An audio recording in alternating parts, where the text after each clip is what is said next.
এক সময় তিনি ছিলেন একজন সরকারি চাকরিজীবী, ইংরেজিতে অনর্গল কথা বলতেন। অথচ আজ রাজবাড়ির কালুখালী রেলওয়ে স্টেশনের এক কোণে বসে জুতা সেলাই করে জীবিকা নির্বাহ করছেন। My name is Bishu Ravi Das. I have been working for 40 years ago. Now I am doing the shoemaker. উচ্চ শিক্ষিত এই চর্মকারের নাম বিশু রবি দাস।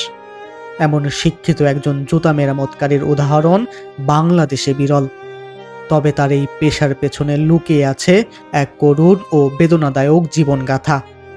যখন আমার চাকরি হয় তখন তারা জানতো না যে আমি মুচির ছেলে, কিন্তু যখন জানলো যে আমি মুচির ছেলে তখন আমাকে চাকরিচ্যুত করে দেওয়া হলো।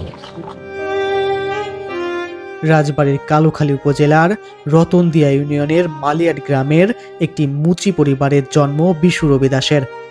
সামাজিক সীমাবদ্ধতাকে অতিক্রম করে তিনি অর্জন করেন বিএ ডিগ্রি।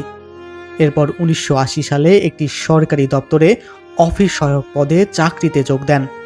নিষ্ঠার সঙ্গে দায়িত্ব পালন করলেও তার সামাজিক পরিচয় যেন হয়ে ওঠে জীবনের সবচেয়ে বড় অভিশাপ।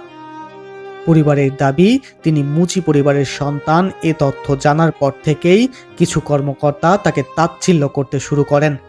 এক পর্যায়ে এক আত্মীয়ের অসুস্থতার খবর পেয়ে ঊর্ধ্বতন কর্মকর্তার মৌখিক অনুমতি নিয়ে বাড়ি গেলে সেই সুযোগে তাকে অনুমতি ছাড়া কর্মস্থলে অনুপস্থিত দেখিয়ে চাকরিচ্যুত করা হয়।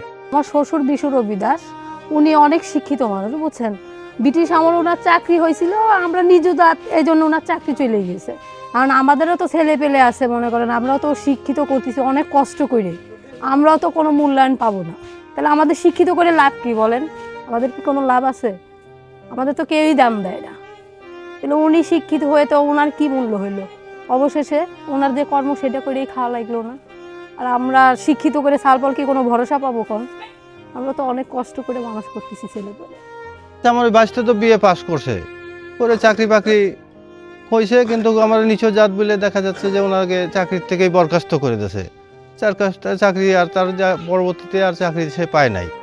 এই পর্যন্ত দেখা যাচ্ছে তার আমাদের নিজস্ব যে কাজ কাম এগুলাই করে সে জীবন যাপন করতেছে আর কি পর্যন্ত। আর আমাদের সব ছেলে মেয়ে পড়াশোনা তো করতেইছে, এখন করার পরে কোনো চাকরি বাকরি নাই, মামা নাই, খালু নাই, দেখা যাচ্ছে বড় কেউ নাই, তাহলে তার চাকরি বাকরি হবে না। আর হলেও দেখা যাচ্ছে যে অবহেলিত, কোনো মূল্য নাই। ছোট যায় দেখা যাচ্ছে স্বাভাবিক বাজারে ঘাটেই দেখা যাচ্ছে মূল্য দেয় না। বড় বড় অফিস আদালতের গল্প আর কি, দেখা যাচ্ছে ছোটোখাটো মানুষ আমাদের মনে করে সবাই চলে। এরপর কেটে গেছে দীর্ঘ ৪৫ বছর। সরকারি চাকরি হারিয়ে জীবিকার তাগিদে তিনি ফিরে যান পূর্বপুরুষের পেশায়। সেই থেকে রেলওয়ে স্টেশন ও বাজারের এক কোণে বসে জুতা সেলাই করেই চলছে তার জীবন।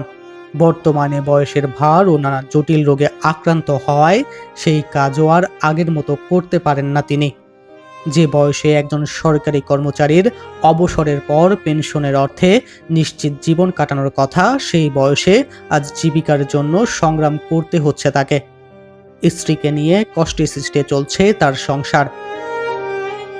দেশে বৈষম্যহীন সমাজ গড়ার কথা বারবার বলা হলেও বিশু রবি দাসের জীবন যেন সেই বাস্তবতার উল্টো চিত্র তুলে ধরে।